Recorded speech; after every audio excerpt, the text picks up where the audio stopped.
ada kopi. Tuh, ada adik kelas 3. Pada siap belajar toh?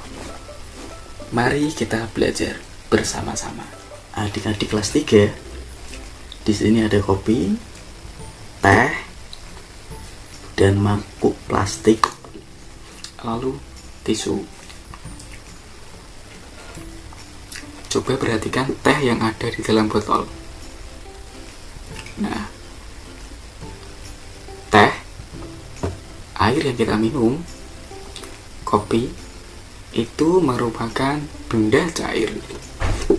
Nah, benda cair ini kalau kita masukkan ke dalam botol, maka dia akan menyerupai seperti botol.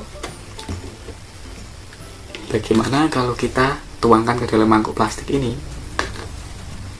Mari kita coba.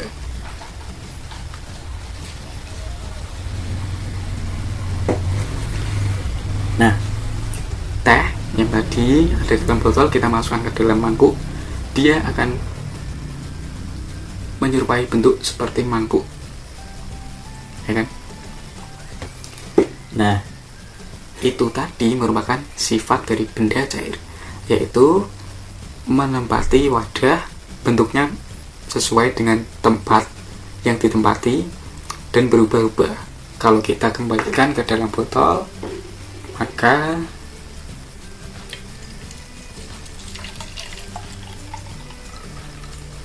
bentuknya akan menjadi seperti botol lagi.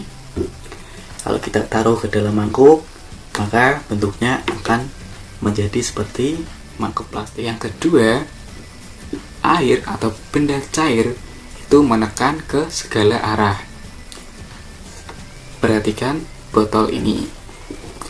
Nah, di sisi sini tidak ada yang luang, atau ini terpenuhi oleh benda cair semua, terpenuhi oleh teh ini.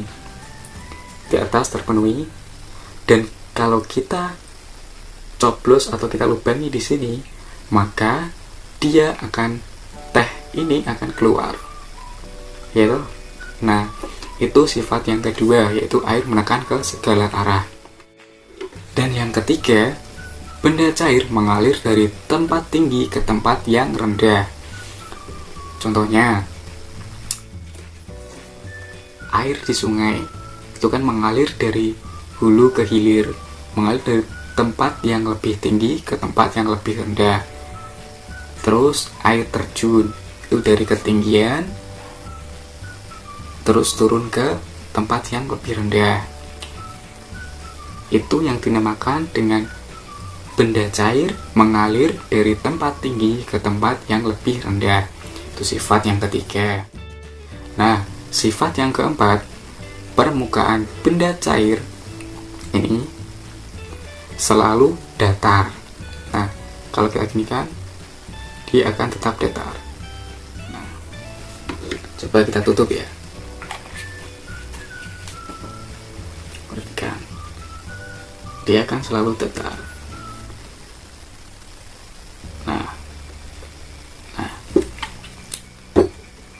Ini juga kita jumpai dan difungsikan kalau kalian pernah lihat tukang bangunan. Nah, itu kan juga dia memakai sifat dari benda cair, yaitu salah satunya untuk mengukur lantai biar datar, biar sama rata.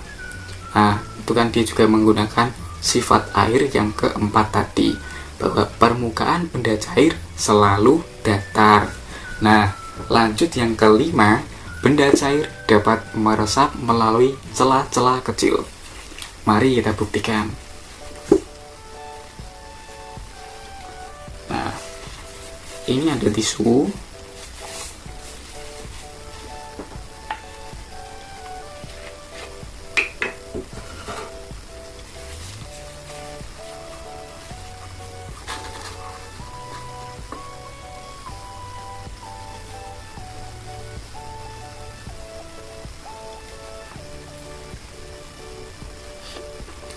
Kita celupkan di teh. Nah, kita lihat. kalau kita peras. Nah, lepas. Nah, kelihatan tadi adik semua. Nah, ini yang dinamakan dengan benda cair dapat meresap melalui celah-celah kecil. Nah, di dalam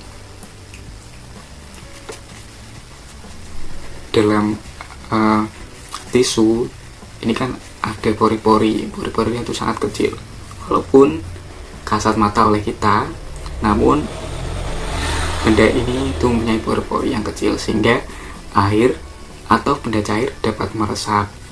Kita jumpai lagi pada sewaktu ibu kalian itu mencuci baju. Nah, saat mencuci baju taruh ke air, maka baju kan akan basah. Nah, itulah yang dinamakan benda cair atau air meresap melalui celah-celah kecil. Nah,